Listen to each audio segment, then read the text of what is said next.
شروع اللہ کے نام سے جو بڑا مہربان نہایت رحم کرنے والا ہے۔ ناظرین، اس تسبیح کو پڑھنے سے انسان کا ایک پاؤں زمین پر اور دوسرا پاؤں جنت میں ہوتا ہے۔ نبی کریم صلی اللہ علیہ وسلم فرماتے ہیں کہ وہ انسان جو یہ تسبیح پڑھتا ہے جنتی ہے، جنتی ہے، جنتی ہے۔ ماہ رمضان المبارک کے بابرکت مہینے میں نبی پاک صلی اللہ علیہ وسلم کے فرمان کے مطابق ایک ایسی تسبیح کا عمل لے کر آپ کی خدمت میں حاضر ہوا ہوں کہ جو اس تسبیح کو پڑھ لیتا ہے حضور پاک صلی اللہ علیہ وسلم کے پاک فرمان کے مطابق وہ جنتی کہلاتا ہے۔ اس تسبیح کو پڑھنے سے انسان کا ایک پاؤں زمین پر ہوتا ہے اور دوسرا پاؤں جنت میں ہوتا ہے۔ رمضان کے اس بابرکت مہینے میں اس تسبیح کے پڑھنے والے کو بہت زیادہ اجر و ثواب عطا کیا جاتا ہے، اور ماہ رمضان المبارک کے مہینے میں قرآن مجید کی اس ایک آیت کی تسبیح کرنے والا ہر قسم کی دکھ تکلیف پریشانیوں سے محفوظ رہتا ہے، اس کا مقام اور مرتبہ بڑھا دیا جاتا ہے، جنت میں اس کا نام لکھ دیا جاتا ہے۔ تو ناظرین محترم، اس ایک چھوٹی سی آیت کا وظیفہ بتائے گئے طریقے کے مطابق کر لیجئے تاکہ آپ کو بھرپور فائدہ اور اجر و ثواب حاصل ہو سکے۔ حضور پاک صلی اللہ علیہ وسلم کے فرمان کے مطابق آپ بھی جنت کے حقدار بن سکیں۔ ناظرین، یہ تسبیح قرآن پاک کی ایک بہت ہی عظیم آیت مبارکہ کی تسبیح ہے کہ جس کو قرآن پاک کی سب سے عظیم آیت کہا گیا ہے۔ آپ نے اس آیت مبارکہ کی تسبیح کب اور کتنی تعداد میں پڑھنی ہے، یہ سب آپ کو تفصیلاً بتاتا ہوں۔ یہ ایک ایسی عظیم تسبیح ہے کہ جس کے بارے میں حدیث مسلم میں حضرت ابی بن قعب رضی اللہ تعالی عنہ سے روایت ہے کہ رسول کریم صلی اللہ علیہ وسلم نے فرمایا کہ اے ابو المنذر، میں تجھے قرآن مجید کی عظیم آیت نہ بتاؤں کہ تو اس کا ورد کرے، دنیا اور آخرت کی آسانی تمہاری جھولی میں آ جائے۔ فرمایا کہ قرآن مجید میں سب سے عظیم یہ آیت کریمہ ہے۔ مزید فرمایا کہ فرض نماز کے بعد اسے پڑھنے سے تمہارا ایک پیر زمین پر اور دوسرا جنت میں ہوگا۔ فرمایا کہ اس آیت کریمہ کا پڑھنا اللہ تعالیٰ کے راضی ہونے کا ذریعہ ہے، گناہوں کی معافی ہے اور جنت کی بشارت ہے، نبی پاک صلی اللہ علیہ وسلم کی شفاعت کا ذریعہ ہے، اور یہ کلمات پڑھنے سے اللہ انسان کے سابقہ گناہوں کو معاف فرما دیتا ہے، اس کے دل کو اپنی رحمت سے منور کر دیتا ہے، اور اس کے وقت انتقال نزا کی تکلیف سے نجات حاصل ہوگی، قبر اس کے لیے منور اور کشادہ ہوگی، اور پل صراط سے تیزی سے گزر جانے کا ذریعہ ہے۔ اس آیت کریمہ کو پڑھنے سے اللہ تعالیٰ کے فرشتے اس کے لیے محافظ بن جاتے ہیں، اور جنت کے داخلے کے لیے ان کے آگے صرف اور صرف موت ہے، یعنی مرنے کے بعد سیدھا جنت میں داخل ہوگا۔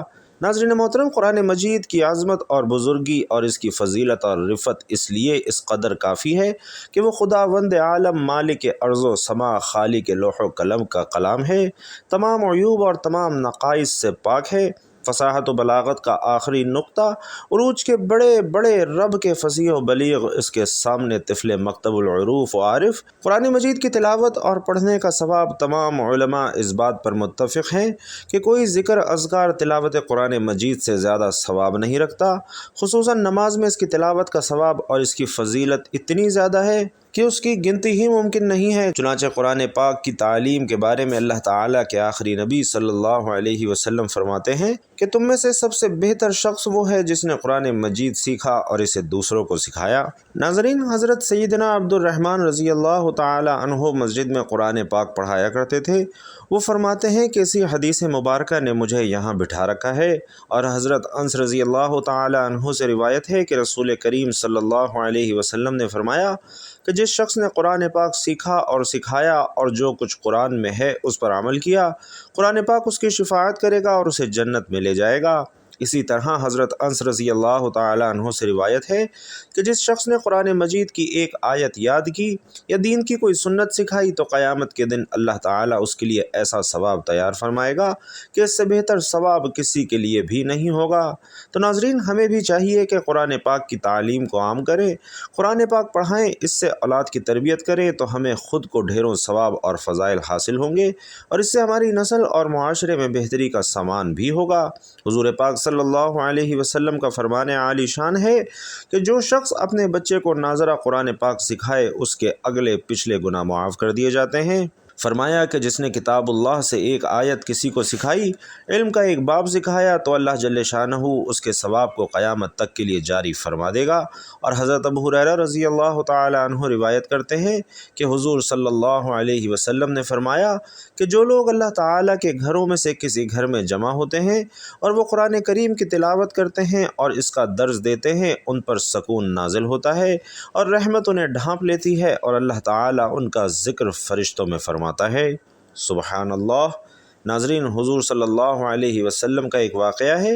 حضرت عقبہ بن عامر رضی اللہ تعالی عنہ بیان کرتے ہیں کہ سرکار دو عالم صلی اللہ علیہ وسلم تشریف لائے، حالانکہ ہم چبوترے پر بیٹھے ہوئے تھے۔ نبی پاک صلی اللہ علیہ وسلم نے فرمایا کہ تم میں سے کس کو یہ پسند ہے کہ وہ ہر روز صبح مدینہ کی پتھریلی زمین پر یا ایک بازار جائے، وہاں سے بغیر کسی گناہ اور قطع رحمی کے 2 بڑے بڑے کوہان والی اونٹنیاں لے آئے؟ ہم نے عرض کیا یا رسول اللہ، ہم سب کو ہی یہ بات پسند ہے۔ آپ صلی اللہ علیہ وسلم نے فرمایا، پھر تم میں سے کوئی شخص صبح کو مسجد میں کیوں نہیں جاتا کہ قرآن کریم کی 2 آیتیں خود سیکھے، دوسروں کو بھی سکھائے، اور یہ 2 آیتوں کی تعلیم 2 اونٹنیوں سے بہتر ہے کہ اللہ تعالیٰ کا قیامت تک اجر بڑھاتا رہے گا۔ ایک حدیث پاک میں ہے کہ جس شخص نے کتاب اللہ کی ایک آیت یا علم کا ایک باب سکھایا، اللہ تعالیٰ اس کا اجر قیامت تک بڑھاتا رہے گا۔ تمہارا کسی کو قرآن پاک کی ایک آیت سکھانے کے لیے جانا تمہارے لیے 100 رکعت ادا کرنے سے بہتر ہے، اور تمہارا کسی کو علم کا ایک باب سکھانے کے لیے جانا، اس پر عمل کیا جائے یا نہ کیا جائے، تمہارے لیے 1000 رکعت ادا کرنے سے بہتر ہے۔ وہ خوفناک دن جس دن چھوٹے چھوٹے سہاروں کو آدمی ترسے گا۔ قرآن پاک سیکھنے، سکھانے اور اس پر عمل کرنے والوں کو کیسا عظیم سہارا ملے گا۔ جس قرآن مجید کو سیکھتے، سکھاتے اور اس پر عمل کرتے تھے، وہ شفاعت کر کے آپ کو جنت میں داخل کرا لے گا۔ ناظرین، اگر کسی کو قرآن پاک پڑھنا نہیں آتا تو اسے سیکھنے کی کوشش کرنی چاہیے۔ قرآن مجید کو جو لوگ مضبوطی سے تھام لیتے ہیں تو اللہ تعالیٰ ان کو بلند کر دیتا ہے، اور وہ دنیا میں بھی عزت حاصل کرتے ہیں اور آخرت میں بھی جنت میں داخلہ ہوگا۔ جو قرآن مجید کی تلاوت اور تعلیمات سے دور ہوتے ہیں اور اپنی زندگی اپنی مرضی اور چاہت سے بسر کرتے ہیں تو پھر ایسوں کو اللہ ذلیل و خوار کر دیتا ہے۔ چنانچہ نبی کریم صلی اللہ علیہ وسلم فرماتے ہیں کہ اس کتاب یعنی قرآن مجید کی وجہ سے اللہ بہت سے لوگوں کو سر بلند فرمائے گا اور دوسروں کو ذلیل کر دے گا۔ قرآن مجید فرقان حمید وہ بے مثل کتاب ہے کہ جس کے کمالات اور اوصاف بیان کرنے سے ہم قاصر ہیں۔ اس عظیم کلام کو پڑھنے والا، پڑھانے والا اور اس پر عمل کرنے والا دونوں جہانوں میں سرخرو ہو جاتا ہے، اور خالق کائنات کی بارگاہ اقدس سے خصوصی انعامات سے نوازا جاتا ہے۔ بے شک اللہ اور اس کے فرشتے لوگوں کو خیر کی تعلیم دینے والے پر رحمت بھیجتے ہیں، اور یاد رہے کہ یہ فضل اور اجر و ثواب اسی وقت حاصل ہو سکتا ہے جب پڑھانے والا اہل ہو، یعنی قرآن کریم کو درست تلفظ اور صحیح طریقے سے پڑھائے۔ ان کو غلط طریقے پر پڑھانا بجائے ثواب کے عذاب کا باعث بن جاتا ہے۔ رسول پاک صلی اللہ علیہ وسلم فرماتے ہیں، مجھ پر درود پاک پڑھنا پل صراط پر نور ہے۔ جو بروز جمعہ مجھ پر 80 بار درود پاک پڑھتا ہے، اس کے 80 سال کے گناہ معاف ہو جاتے ہیں۔ ناظرین، قرآن پاک پڑھنے کے بے شمار فضائل ہیں۔ قرآن کی برکت سے آخرت میں بہتر ہوگی اور دنیا میں بھی قرآن مجید شفاعت کرنے والا ہے۔ قرآن مجید پڑھنا جنت میں لے جانے والا عمل ہے۔ حج مسلمانوں کے لیے ایک اہم ترین مذہبی فریضہ شمار ہوتا ہے۔ یہ مقدس شہر مکہ کی زیارت ہے جو موجود سعودی عرب میں واقع ہے۔ اسلام کے 5 ارکان میں سے حج ایک رکن ہے، یعنی مسلمانوں پر حج فرض ہے، اور اسلام کے 5 ستون ایک بنیادی مذہبی فریضے کی نمائندگی کرنا۔ تاہم یہ ذمہ داری مخصوص شرائط کے تحت لاگو ہوتی ہے، بشمول مالی اور جسمانی صلاحیت، پختگی اور سفر کی آزادی، جبکہ ہر مسلمان پر فرض نہیں۔ حج ہر سال زندگی بھر میں کم از کم ایک بار ان لوگوں کے لیے واجب ہے جو ان معیارات پر پورا اترتے ہیں۔ مکہ سے ایک مقدس شہر کی یہ زیارت گہری روحانی اہمیت رکھتی ہے جو اتحاد، عقیدت اور روح کی تزکیے پر زور دیتی ہے۔ یہ ایک مسلمان کے عقیدے کا ایک مرکزی پہلو ہے اور اسلام سے اس کی وابستگی کا ایک طاقتور مظاہرہ ہے۔ حج اسلام میں اسلامی کیلنڈر کے دوران خاص طور پر 9ویں تاریخ کو فرض ہو گیا، اور اسلامی مہینہ ذی الحج حج کی ادائیگی کے نام سے جانا جاتا ہے، اور یہ پیغمبر اسلام کی آخری زیارت کے دوران ہوا تھا۔ اس سفر کے دوران رسول علیہ الصلاۃ والسلام نے اجتماعی خطبہ دیا اور اسلامی تعلیمات کے بہت سے پہلوؤں کو واضح فرمایا اور مختلف سماجی اور اخلاقی اصولوں کی اہمیت پر زور دیا۔ اس خطبے کے دوران ہی آپ صلی اللہ علیہ وسلم نے اسلام کے پیغام کی تکمیل کا اعلان فرمایا اور یہ پیغام بھی دیا کہ مطلوبہ شرائط پر پورا اترنے والے مسلمان پر حج فرض ہو گیا ہے۔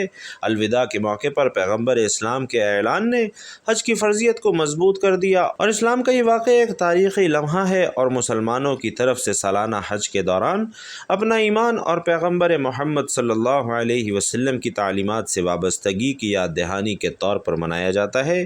ناظرین، آیت الکرسی جو کہ قرآن کریم کی تمام آیات میں سے عظیم ترین آیت ہے، جس کی بڑی فضیلت بیان کی گئی ہے اور صحیح احادیث مبارکہ سے ثابت ہے کہ یہ اللہ تعالیٰ کی صفات جلال، اس کی شان اور اس کی قدرت و عظمت پر مبنی نہایت جامع آیت کریمہ ہے۔ حضرت سیدنا ابی بن کعب رضی اللہ تعالی عنہ بیان فرماتے ہیں کہ نبی پاک صلی اللہ علیہ وسلم نے ان سے پوچھا کہ اے ابو المنذر، کیا تم جانتے ہو کہ تمہارے پاس کتاب اللہ کی سب سے زیادہ عظمت والی آیت کون سی ہے؟ کہتے ہیں میں نے جواب دیا کہ اللہ اور اس کے رسول صلی اللہ علیہ وسلم ہی سب سے زیادہ جانتے ہیں۔ رسول پاک صلی اللہ علیہ وسلم نے دوبارہ پوچھا، اے ابو منذر، کیا تم جانتے ہو کہ تمہارے پاس کتاب اللہ کی سب سے زیادہ عظمت والی آیت کون سی ہے؟ میں نے کہا آیت الکرسی۔ تو رسول اللہ صلی اللہ علیہ وسلم نے میرے سینے پر ہاتھ مارا اور فرمایا، اللہ کی قسم تو نے درست کہا ہے، اے ابو منذر، تمہیں علم مبارک ہو۔ ناظرین، حضرت عبداللہ بن مسعود رضی اللہ تعالی عنہ سے روایت ہے کہ نبی کریم صلی اللہ علیہ وسلم نے فرمایا کہ جو شخص اپنے گھر میں داخل ہوتے وقت آیت الکرسی پڑھ لے تو اللہ تعالیٰ اس گھر سے شیطان کو باہر نکال دیتا ہے اور وہاں برکت نازل فرماتا ہے۔ رسول علیہ الصلاۃ والسلام یہ بھی فرماتے ہیں کہ جو شخص ہر فرض نماز کے بعد آیت الکرسی پڑھے تو اس کے اور جنت کے درمیان بس موت کا فاصلہ ہے، یعنی مرتے ہی جنت میں داخل ہو جائے گا۔ اور حضرت ابی بن کعب رضی اللہ تعالی عنہ یہ بھی روایت کرتے ہیں کہ سرور کائنات صلی اللہ علیہ وسلم نے فرمایا کہ قرآن مجید میں سب سے عظیم آیت آیت الکرسی ہے۔ فرمایا گیا کہ 11 بار آیت الکرسی کے بعد ایک بار سورۃ الیاسین پڑھنے سے اللہ تعالیٰ سابقہ گناہوں کو معاف فرما دیتا ہے اور اس کے دل کو اپنی رحمت سے منور کر دیتا ہے، اور اسے بوقت انتقال نزا کی تکلیف سے نجات ہوگی، قبر اس کے لیے منور اور کشادہ ہوگی، اور پل صراط پر اس کے قدم ڈگمگائیں گے نہیں، اور جنت کے داخلے کے لیے ان کے آگے صرف موت ہے، یعنی مرنے کے بعد سیدھا جنت میں داخل ہوگا۔ ناظرین، کیونکہ آیت الکرسی کے 170 حروف ہیں، اگر ان حروف کی تعداد کے مطابق روزانہ اللہ پاک سے مانگے وہ ملے گا، مرتبے اور عزت میں انشاءاللہ بے حد اضافہ ہوگا، رزق میں بہت زیادہ کشادگی آئے گی، اور پہاڑ جتنا قرض بھی ہو تو اللہ تعالیٰ اس آیت کریمہ پڑھنے سے قرض کی ادائیگی کے اسباب پیدا فرما دیتا ہے۔ جنات اور شیاطین سے انسان کو حفاظت رہتی ہے، گھر میں سکون آتا ہے، بندشیں دور ہوتی ہیں، دل کو سکون ملتا ہے، اور عمر بھر عیش اور آرام کی زندگی بسر کرتا ہے۔ کوئی بھی شخص اپنے قول و فعل سے کسی بھی قسم کی تکلیف اور آزار نہیں پہنچا سکے گا، لوگوں کی نظروں میں معزز اور مکرم بلکہ اشرف بن جائے گا، اور اس کے علاوہ بھی اس کے اتنے زیادہ فوائد ہیں کہ شمار سے باہر ہیں۔ حدیث مسلم میں حضرت سیدنا ابو ہریرہ رضی اللہ تعالی عنہ بیان کرتے ہیں کہ رسول اللہ صلی اللہ علیہ وسلم نے مجھے رمضان کی زکوٰۃ صدقہ فطر کی حفاظت کے لیے مقرر فرمایا۔ فرماتے ہیں کہ ایک رات کو ایک آنے والا آیا اور اس نے اپنے کپڑے میں کھانے کی چیزیں ڈالنا شروع کر دیں۔ میں نے اسے پکڑ لیا اور کہا کہ میں تجھے رسول اللہ صلی اللہ علیہ وسلم کی خدمت اقدس میں پیش کرتا ہوں۔ اس نے کہا مجھے چھوڑ دو، میں محتاج ہوں اور سخت حاجت مند ہوں۔ میں نے اسے چھوڑ دیا۔ صبح ہوئی تو رسول اللہ صلی اللہ علیہ وسلم نے فرمایا کہ اے ابو ہریرہ، اپنے رات کے قیدی کا حال تو سناؤ۔ میں نے عرض کیا کہ اے اللہ کے رسول صلی اللہ علیہ وسلم، جب اس نے کہا کہ وہ سخت حاجت مند ہے تو میں نے رحم کرتے ہوئے اسے چھوڑ دیا۔ آپ صلی اللہ علیہ وسلم نے فرمایا کہ اس نے تم سے جھوٹ بولا ہے، وہ پھر آئے گا۔ اب مجھے یقین ہو گیا کہ وہ دوبارہ آئے گا، کیونکہ رسول اللہ صلی اللہ علیہ وسلم نے یہ خبر دی تھی کہ وہ دوبارہ آئے گا، سو میں چوکنا نہ ہو گیا۔ چنانچہ وہ آیا اور اس نے پھر سے اپنے کپڑے میں خوراک ڈالنا شروع کر دی۔ میں نے اسے دوبارہ پکڑ لیا اور کہا کہ تجھے ضرور رسول اللہ صلی اللہ علیہ وسلم کی خدمت بابرکت میں پیش کروں گا۔ کہنے لگا مجھے چھوڑ دو، میں بہت محتاج ہوں اور مجھ پر اہل و عیال کی ذمہ داری کا بوجھ ہے، اب میں آئندہ نہیں آؤں گا۔ میں نے رحم کھاتے ہوئے پھر چھوڑ دیا۔ صبح ہوئی تو رسول اللہ صلی اللہ علیہ وسلم نے پھر فرمایا کہ اے ابو ہریرہ اپنے قیدی کا حال سناؤ، تو میں نے عرض کی کہ اے اللہ کے رسول صلی اللہ علیہ وسلم، اس نے سخت حاجت اور اہل و عیال کی ذمہ داری کے بوجھ کا ذکر کیا تو میں نے طرز کھاتے ہوئے اسے پھر چھوڑ دیا۔ آپ صلی اللہ علیہ وسلم نے فرمایا کہ اس نے تم سے پھر بھی جھوٹ بولا ہے اور وہ پھر تیسری بار آئے گا۔ میں نے تیسری بار اس کی گھات لگائی، وہ پھر آیا اور اس نے اپنے کپڑے میں کھانے کی اشیاء ڈالنا شروع کر دیں۔ میں نے اسے پکڑ لیا اور کہا کہ اب تو میں تجھے رسول اللہ صلی اللہ علیہ وسلم کی خدمت اقدس میں ضرور پیش کروں گا، بس یہ تیسری اور آخری دفعہ کہتا ہے تو روز کہتا ہے کہ اب نہیں آؤں گا، لیکن وعدہ کرنے کے باوجود پھر آ جاتا ہے۔ اس نے کہا کہ مجھے چھوڑ دو، میں تمہیں کچھ ایسے کلمات سکھا دیتا ہوں کہ جن سے اللہ تعالیٰ تمہیں نفع دے گا۔ میں نے کہا وہ کیا ہے؟ تو کہنے لگا کہ جب بستر پر جاؤ تو آیت الکرسی پڑھ لیا کرو، ساری رات تمہاری بہترین محافظ حفاظت کرتا رہے گا، صبح تک کوئی شیطان تمہارے قریب نہ آ سکے گا۔ میں نے اسے چھوڑ دیا۔ صبح ہوئی تو رسول اللہ صلی اللہ علیہ وسلم نے فرمایا کہ اے ابو ہریرہ اپنے رات کے قیدی کا حال سناؤ۔ میں نے عرض کی کہ اے اللہ کے رسول صلی اللہ علیہ وسلم، اس نے کہا تھا کہ وہ مجھے کچھ ایسے کلمات سکھائے گا جن سے اللہ تعالیٰ مجھے نفع دے گا۔ یہ سن کر میں نے اسے پھر چھوڑ دیا۔ نبی پاک صلی اللہ علیہ وسلم نے فرمایا کہ وہ کلمات کیا ہیں؟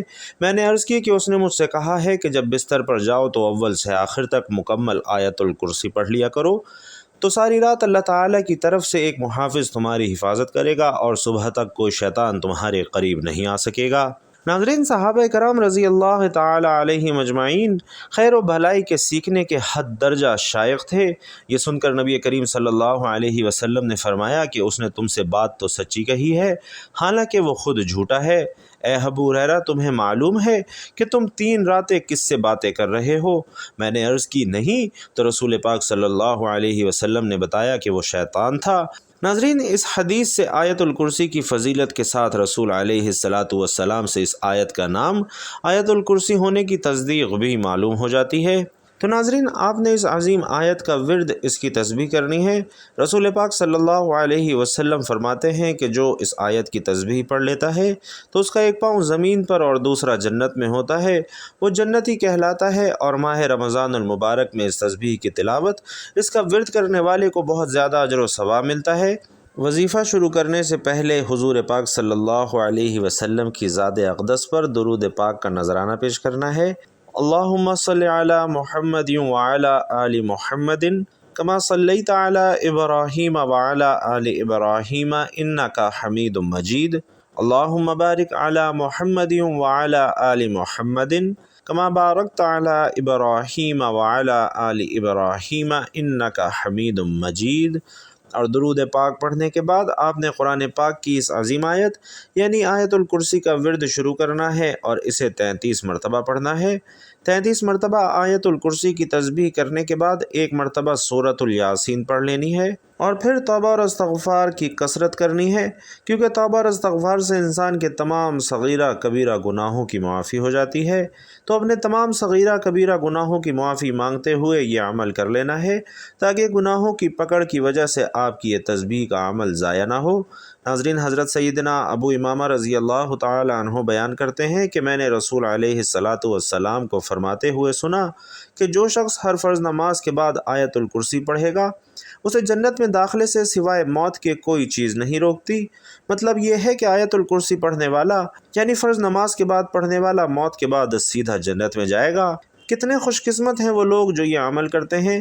سورۃ الیاسین اور آیت الکرسی پڑھیں، نہ صرف حج جتنا ثواب ملے گا بلکہ آپ کو لاکھوں قرآن پاک پڑھنے کا ثواب بھی ملے گا، آپ کی دعائیں بھی پوری ہوں گی اور اللہ تعالیٰ اپنے اس بندے سے اتنا زیادہ خوش ہو جاتا ہے کہ اپنے اس بندے کو تمام برائیوں سے دور کر دیتا ہے اور اس کے دل میں نیکی اور اچھے اعمال کرنے کا شوق پیدا کر دیتا ہے اور اپنے اس بندے کو اپنی رحمتوں اور برکتوں کے سائے میں جگہ عطا فرماتا ہے۔ جو بندہ نیک اعمال کرتا ہے اللہ تعالیٰ اس کی عمر دراز کرتا ہے، اس کے رزق میں فراخی عطا فرماتا ہے، زندگی کی پریشانیوں کو دور کر دیتا ہے اور اس کا نام بھی اپنے سب سے زیادہ پیارے بندوں میں لکھ دیتا ہے۔